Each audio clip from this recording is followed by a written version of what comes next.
তো hello guys, welcome Mustafizur Rahman blog.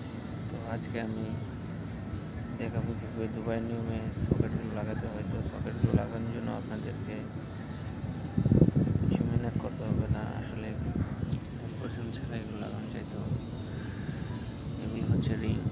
তো আমাকে যেভাবে কাজগুলো করতে হয় তো আপনারা দেখতেই পাচ্ছেন, কাজের ধরন অন্যটাই। তো এখানে বাংলাদেশের নিয়মে কাজ করা হয় না, তো একটু ভিন্ন টাইপ হয়। তো এগুলো সবগুলোই গ্রাউন্ডে। তো আমাকে এগুলোকে সার্কিট ব্রেকার থেকে ব্লক করে তারপর এখান থেকে আমাদের বাংলাদেশের যাকে বলা হয় কয়েল পাইপ, এখানে এগুলোকে বলে ফ্লেক্সিবল পাইপ। তো এই ফ্লেক্সিবল পাইপ দিয়ে আমাদেরকে ওটাকে টানতে হচ্ছে। তো এগুলো আসলে প্লাস্টিকের ফ্লেক্সিবল পাইপ নয়, এগুলোর ভিতরে স্টিল র ম্যাটেরিয়াল দেওয়া আছে। এটা পুরোপুরিটাই ফায়ার প্রুফ। তো সেই কাজগুলো করতে হয়। এটা খুবই নর্মাল একটা বিষয়। তো এগুলো আমাদের বাংলাদেশে যেভাবে 2টা তার এসে ঢুকে যায়, এখানে এরকম হয় না। এখানে কমসে কম 3টা তার আসে, এবং যদি 3টার বেশি অধিক হয় সেটা হয়ে যাবে সার্কিট হিসাবে রিং। তবে সার্কিট হিসেবে রিং অনেকেই বাংলাদেশের কেউ জানে না আসলে রিং কীরকমভাবে করা হয়। তো এখানে এগুলোকে খুবই কমভাবে করা হয়। রিং হচ্ছে একটা ব্যাকআপ লাইন, তো এটা ব্যাকআপ লাইন হিসেবে টানা হয়। এখানে যখন দেখা যায় একই সার্কিটে 2টা লাইন থাকে, তো এটাকে বলা হয় এই দেশে রিং। তো এখানে রিং কোন ক্ষেত্রে ব্যবহার করা হয়? যখন ডাবল সকেট দেওয়া হয় তখন এগুলোকে ব্যবহার করা হয় না। যখন ট্রিপল সকেটে চলে আসে তখন এই হিসাবে এখানে সকেটগুলোর মধ্যে রিং করা হয়। যেমন 3-এর অধিক, এখানে আপনি একটা রুমে 3-এর অধিক সকেট ব্যবহার করলে ওইখানে রিং আপনাকে মাসবি দিতেই হবে। এটাই এদেশের নিয়ম।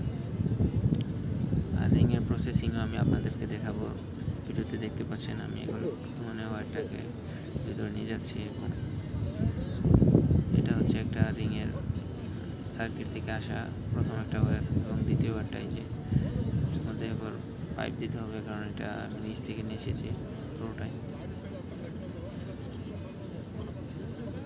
পাইপ দিয়ে তারপর এটাকে নিয়ে যাব বোর্ডে। আমাকে এবার পাইপ দিতেছে। এগুলো খুবই সেফলি করতে হয়, কারণ এখানে 4mm ওয়্যার খুবই ডেঞ্জারাস। বাংলাদেশে 2.5 হাইয়েস্ট ব্যবহার করা হয়। তো এখানে 4mm ওয়্যার এবং যেটা 16mm ওয়্যার, ওইটাকে হাইয়েস্ট এখানে ব্যবহার করা হয়।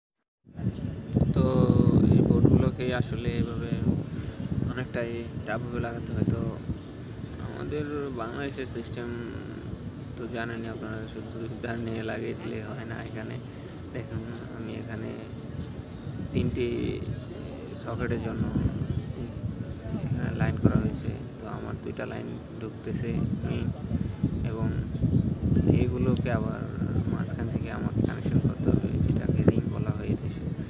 তো আমি এটাকে এবার রিং হিসাবে, এবং এই দেশের পাইপগুলো খুবই হেভি হয়, এবং এখানে সবগুলোই গ্রাউন্ডে আসে। তো এখানে কাজ বুঝতে পারলে অনেকটা সুবিধার হবে। তবে আপনাদের বুঝে কাজ করতে হবে, কারণ এখানে লাইন খুবই স্ট্রং হয়।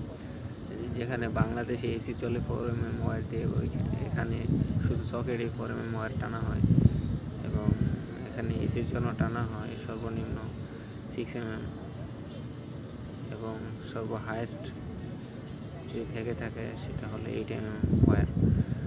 তো এটা মাথায় রেখে বিদেশে এসে বিদেশের কাজগুলো করবেন। আসলে অনেক ভাইরা আছে নতুন, তো যারা রিং বুঝেন না তারা আমার ভিডিওটা দেখলে আশা করি